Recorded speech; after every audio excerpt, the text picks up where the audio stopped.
Bonsoir, eh bien oui, là on vient d'effectuer notre 3e assemblée générale concernant l'association des entrepreneurs de la vallée de l'Uvonne. C'est plutôt une success story. On pensait pas qu'on allait réunir autant de gens. Maintenant on a à peu près 70 adhérents, des prestigieux comme Heineken, Le Printemps, La Valentine. Notre territoire, vous le savez, c'est de la Capelette à La Valentine. On est très très content de nos actions. Pour 2014, on va continuer de s'appuyer sur nos actions en termes de RH, environnement, cadre de vie et business. N'hésitez pas à nous rejoindre. Notre site est bien sûr disponible, www.lehv.fr. Je répète, www.lehv.fr. Donc ça fait partie aussi des différentes fiches que vous pourrez retrouver de toute manière en allant sur le site internet, qu'on essaie de développer. On a aussi un intranet pour les adhérents, s'il me qu'une carte de club, et puis la newsletter à longueur d'année pour vous tenir au courant de tout ce que l'on fait. Nous avons aussi beaucoup de partenaires au sein de l'association qui nous aident et qui proposent à travers ces clubs RH de présenter de façon simple des dispositifs auxquels on n'est pas très habitué, que ce soit l'apprentissage, que ce soit l'accueil des personnes handicapées et autres lois qui de loin nous paraissent complètement incompréhensibles. On réunit les RH entre eux, on s'échange, après on a des adresses mail, on peut des fois avoir des petites questions au quotidien, c'est quoi le 6C? Je pense que vous avez vu qu'on a fait 2-3 bricoles, et puis ce qu'on compte faire pour l'année prochaine, et de valider avec vous pas à pas, parce que j'insiste, c'est quand même votre association. Il faut que vous vous l'appropriez, elle n'est pas à moi, j'ai pas vocation à être président à vie non plus. J'ai une équipe qui travaille avec moi, elle est réduite, mais on accueille la bonne volonté, sincèrement. On dit tous qu'on est vachement disponible, et puis au dernier moment un peu moins. Donc ceux qui ont du temps, n'hésitez pas à venir faire partager votre expérience. On est preneurs, qu'on puisse un peu tourner aussi, ce serait pas mal. Puis vous voyez, le bébé se porte bien, donc ce serait pas mal aussi de continuer à le développer avec l'aide de têtes nouvelles, avec des idées nouvelles. Moi je suis preneur de toutes les idées qui arrivent. Donc ça permet aux entreprises de travailler avec l'ensemble des collaborateurs sur un outil qui porte les valeurs et qui leur permet aussi d'être engagés sur un certain nombre d'actions.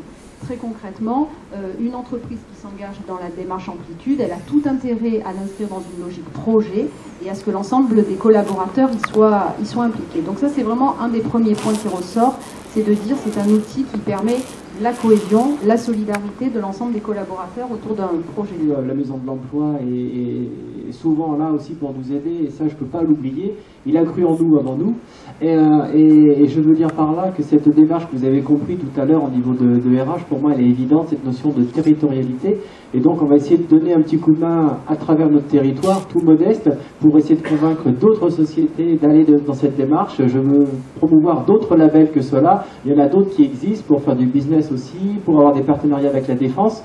Vous imaginez pas comme c'est sympathique d'avoir des labels, et là je pense que vous avez compris tout l'intérêt pour vous de vous mettre en avant avec ce nouveau label auquel je crois beaucoup. C'est des valeurs qui me touchent, enfin je pense qu'ils devraient vous toucher aussi. Je l'ai dit tout à l'heure, dans ressources humaines il y a humain. Je ne pense pas qu'on va pouvoir s'en sortir si on n'est pas tous solidaires. Ce n'est pas politique mon propos, il est simplement pratique. Donc je pense qu'il y a vraiment un intérêt à aller dans cette démarche, et vous allez retrouver, même à travers, comme on voit à travers notre association, où on est pour un truc et puis c'est autre chose qui vous séduit. Vous allez voir, c'est intéressant. Voilà en quoi je voulais dire un petit coucou. Bon, j'ai beaucoup parlé ce soir. Une seule chose que je voulais dire à ce niveau-là, moi je suis fier d'appartenir à la vallée de l'Uvonne, ça fait 22 ans que j'y travaille. J'étais un peu jaloux qu'on parle toujours d'Euroméditerranée, donc j'espère que là vous êtes vous aussi content qu'on parle de nous et qu'on prend en charge et conscience de ce que l'on est. Je pense qu'aussi, si on est ensemble, on sera plus fort pour faire avancer nos problématiques, qu'on parle de transport, comme le disait le dirigeant des Camoins, de l'établissement thermal des Camoins. On a tous nos problématiques du quotidien, et je pense qu'on l'a déjà démontré avec notre association à travers des opérations coup de poing, qu'on pouvait apporter des réponses rapides. Donc c'est franchement, continuons à développer ce territoire ensemble. Et moi je suis très fier d'appartenir à ce territoire, j'y crois, et j'ai envie d'y croire encore très très fort avec vous. Merci. Merci beaucoup. Monsieur Jean-Louis Moulin, au nom de la Maison de l'Emploi de Marseille. Merci, bonjour mesdames, messieurs. Bon, d'abord je tiens à saluer la présence à nos côtés de Roland Blum, donc le premier adjoint de la ville de Marseille. Merci d'avoir pu dégager un peu de temps dans un emploi du temps très chargé. Mais je crois savoir que ce secteur est un secteur que vous portez particulièrement dans votre cœur et dans lequel vous vous occupez depuis longtemps. Je dis bonjour aussi aux élus, je salue Isabelle Savon qui est adjointe au maire dans notre secteur, il me fait plaisir d'être là. Donc effectivement, ce soir je parle, peut-être vous ne m'avez pas reconnu, mais en fait je parle à la place de Jacques Rocca-Serra, qui est donc le président de la Maison de l'Emploi. Je n'ai pas tout à fait le même gabarit, mais effectivement, si je parle en son nom, en tant que vice-président moi-même de la Maison de l'Emploi, Jacques qui vous prie de l'excuser, parce que ce soir il y a aussi une grande manifestation, où certains peut-être d'entre vous sont, peut-être, c'est les 30 ans de la Maison de l'Artisanat et de l'art, et des métiers d'art, pardon, excusez-moi, qui a lieu en ce moment même et auquel d'ailleurs se trouve actuellement le maire Jean-Claude Gaudin. Donc toutes ces excuses pour ne pas être là, parce que depuis le début, il accompagne, depuis 2009, la Maison de l'Emploi accompagne et participe activement, M. Robert est là je pense pour en témoigner, hein, donc à toute l'action de votre association, une association très importante en nombre. On me dit que maintenant vous êtes dans 70, c'est ça, donc 70. C'est beaucoup quand même, 70. C'est vrai que c'est un grand secteur, mais c'est beaucoup. Et donc, bravo à vous, parce que effectivement, c'est quelque chose qui est très important pour notre ville et pour cette partie de la ville qui représente quand même 250 000 habitants. C'est quand même, c'est 4 arrondissements, c'est 250 000 habitants. C'est un peu moins du tiers de la ville, donc c'est une partie très importante et économiquement encore plus importante. Alors, pour ne rien vous cacher, la Maison de l'Emploi m'avait préparé un discours. Il pose un double problème. D'abord, il est long, je ne sais pas si vous voyez, il y a plusieurs pages. Et vous êtes peut-être, même sans doute, un peu fatigué. Et puis ensuite, il posait un double problème, c'est qu'en fait, c'était un discours d'introduction. Théoriquement, nous devions, mon cher Roland, introduire, et nous arrivions en conclusion. Alors, je pense que d'une part, le discours n'est pas tellement adapté, et ensuite, il est trop long. Simplement, je voulais vous dire, et peut-être parce que moi-même, c'est important, si vous rappelez quelques chiffres qui me paraissent très importants donc, dans ce secteur de la ville, c'est que, je vous ai dit 250 000 habitants, mais presque 57 000 emplois créés en 2012. C'est un des secteurs extrêmement dynamiques en matière de création d'emplois, et j'ai la faiblesse de penser que vous n'y êtes pas pour rien. Donc je vous dis bravo, bravo pour tous les jeunes Marseillais et autres, parce qu'on n'est pas quand même, comme certains de nos voisins, dans un ostracisme pur.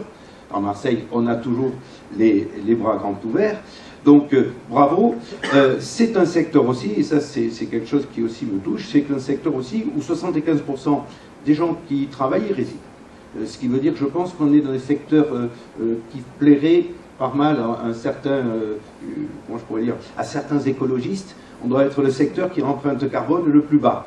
Donc là aussi, c'est très important pour nous. Pour faire le maximum pour que vous continuiez dans la tâche qui est la vôtre, et qui est une tâche à la fois économiquement très productive et très noble sur le plan social, qui est de créer de l'emploi pour nos jeunes, et puis pour nos moins jeunes, parce que dans notre quartier, il y a beaucoup de jeunes, 36% de jeunes, mais il y a aussi des gens qui sont un peu moins jeunes, dont nous faisons partie.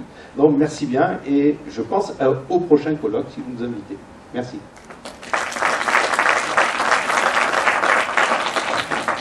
Monsieur Blum, il semblerait que, à en croire les techniciens de la ville de Marseille, qu'une partie de l'avenir de ce territoire se joue dans le sud. On vous écoute nous en parler. Oui, ben écoutez, merci beaucoup d'abord de votre invitation. Je voudrais saluer tous les amis qui sont ici, toutes les personnalités, tous les chefs d'entreprise, bien sûr, vous, Monsieur Robert, qui en êtes le président. Et j'en suis d'autant plus heureux que nous avons noué avec la ville de Marseille et l'association que vous présidez des relations qui sont depuis longtemps très fortes et qui nous permettent d'engager des actions communes. C'est d'ailleurs la raison pour laquelle lundi au conseil municipal, je pourrai conforter nos relations par un appui financier tout à fait normal que la ville doit vous apporter dans les jours qui viennent. Alors on commence bien, vous voyez, mais c'est la moindre des choses. Je voudrais simplement faire quelques réflexions.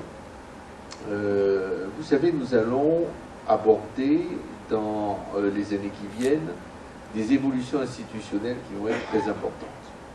Nous sommes passés de la ville à la communauté urbaine et nous allons passer de la communauté urbaine à la métropole.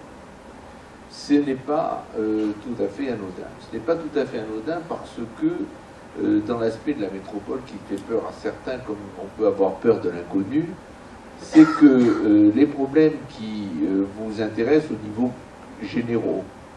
général, vont être désormais abordés par la métropole, puisque la métropole aura en charge la vie économique de l'aire métropolitaine, et parmi la vie économique métropolitaine, il y aura la thématique des transports. Je veux répondre à travers cela à mon ami Fernand Pietri, qui va tout de suite comprendre mon idée, comme vous d'ailleurs, comme vous-même. Aujourd'hui, dans l'aire métropolitaine, c'est-à-dire dans 9 EPCI, c'est-à-dire à peu près tout le département des Bouches-du-Rhône, il y a autant de politiques de transport, c'est-à-dire 9 politiques de transport.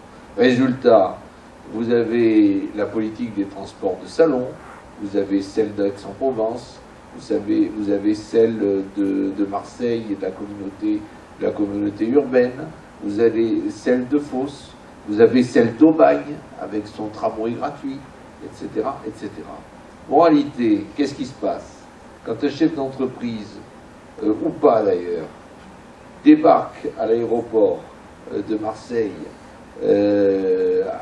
après avoir fait 1 heure de déplacement en avion de Paris à Marseille, il lui faut 1h15, 1h30 pour rejoindre le centre-ville. Je dis qu'on ne peut pas vivre comme cela éternellement, et que si nous n'arrivons pas à régler de façon intelligente la thématique des transports, eh bien vous, chefs d'entreprise, et nous, élus, nous en porterons la responsabilité, et nous porterons encore plus la responsabilité comme élus, parce que nous vous empêchons de travailler, et nous empêchons vos salariés de circuler pour pouvoir se rendre dans vos entreprises et après se rendre chez eux dans des conditions de temps qui doivent être des conditions normales, des conditions de trajet normales. Donc, déjà, vous verrez dans les années qui viennent une évolution qui va être, je l'espère, une évolution importante, une évolution fondamentale pour la vie de vos entreprises. Cela dit, vous savez que nous sommes organisés ici, dans la proximité, parce que la ville, elle est répartie dans un certain nombre de territoires économiques.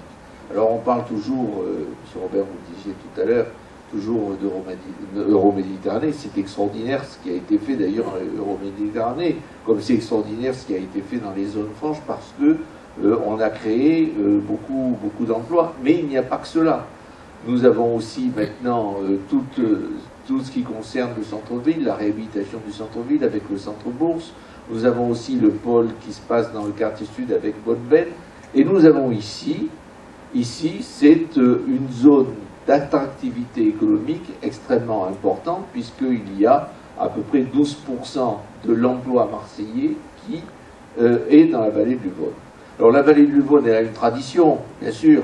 La tradition dans l'histoire, c'était le pôle industriel de Marseille. Aujourd'hui, il y en a peu, vous êtes un des survivants. C'est ce qui mérite qu'on vous salue encore plus. Vous êtes un des survivants. Mais c'était, vous le savez, Titan-Coder, Élébus-Côte-Prior, Saint-Marcel Ferroviaire et tant d'autres qui ont malheureusement, au fil des années, avec la désindustrialisation, disparu. Bon, eh bien, on a eu une politique quand même qui a été, en définitive, assez efficace. Parce que nous avons tout le pôle de la Valentine, qui est un pôle commercial, qui est un pôle extrêmement vivant, et que nous devons, bien entendu, conforter. Il y a le pôle de Saint-Loup, la Caplette, qui est aussi un pôle très actif, et puis il y a toutes les PME, PMI qui sont le long de la vallée de l'Uvonne vers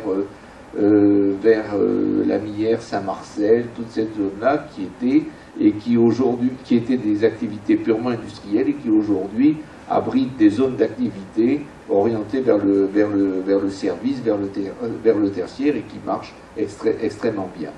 Nous, ce que nous devons faire à notre niveau, c'est d'abord travailler en liaison avec vous, vous conforter, vous apporter, comme nos collaborateurs qui dirigent le service d'action économique de la ville l'ont précisé, nous avons mis en place un certain nombre de méthodes de travail qui doivent pouvoir, à travers l'association que vous présidez, M. Robert, pouvoir vous apporter tous les renseignements, toutes les informations, toutes les aides dont vous avez besoin. Que Sojima, avec la Caisse des dépôts et consignations et avec la Caisse d'épargne, pouvoir monter sur ce foncier des bureaux, éventuellement du commerce, de manière à ce que les entrepreneurs qui veulent s'installer sur ces zones disposent de locaux qui leur permettent de démarrer immédiatement leur activité à des coûts qui soient des coûts raisonnables.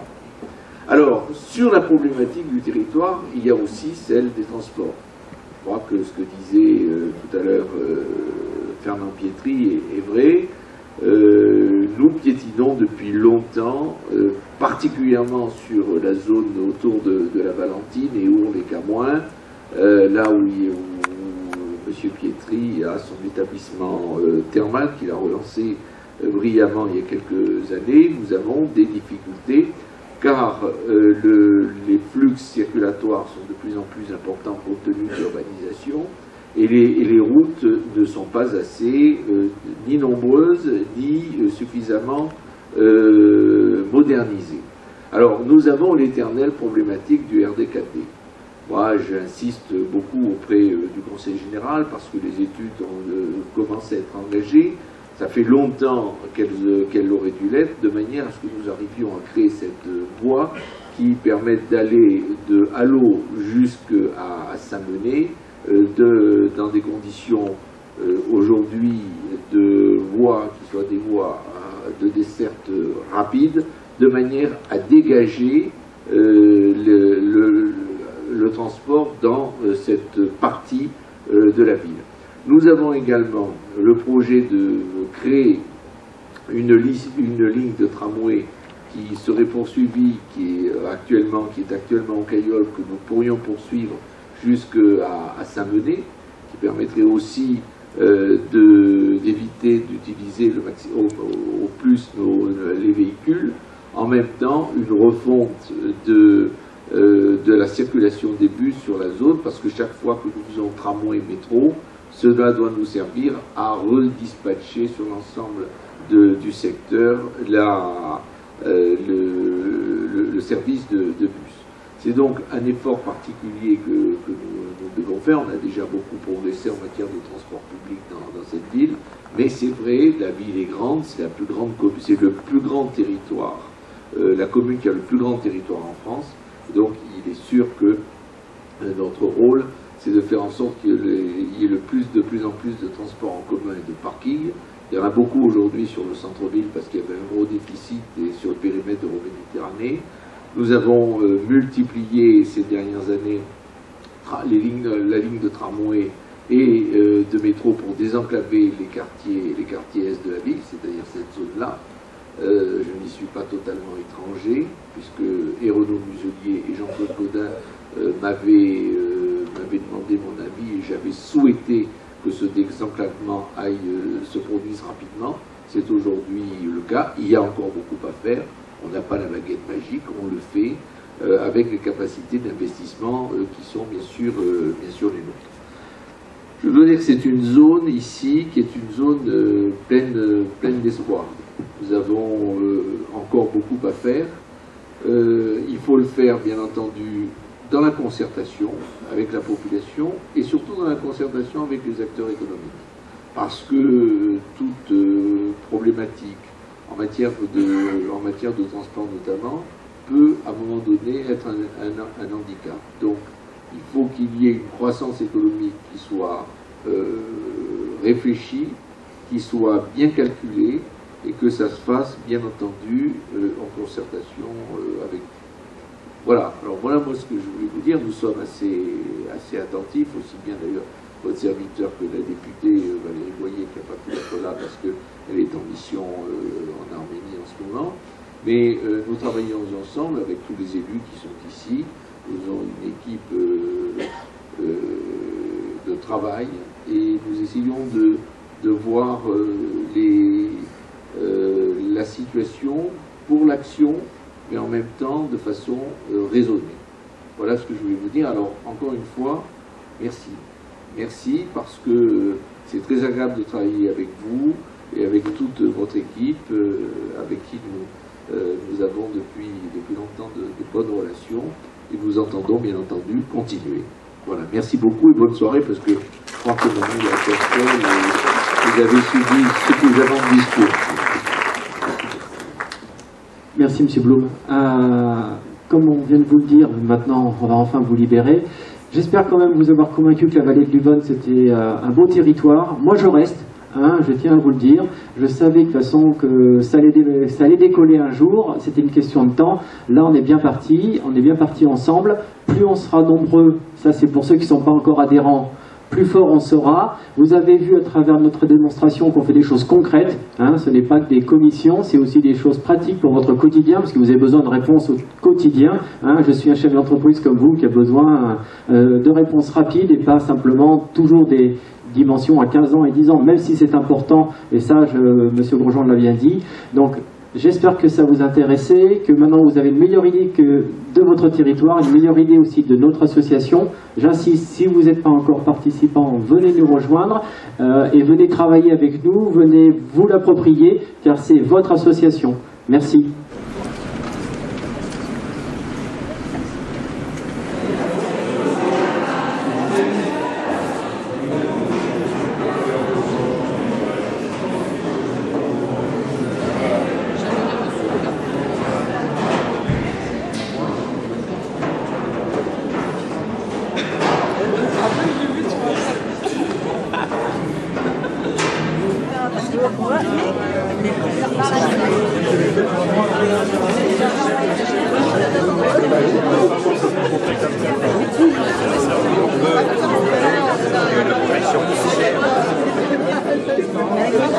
C'est le grand montage, très grand.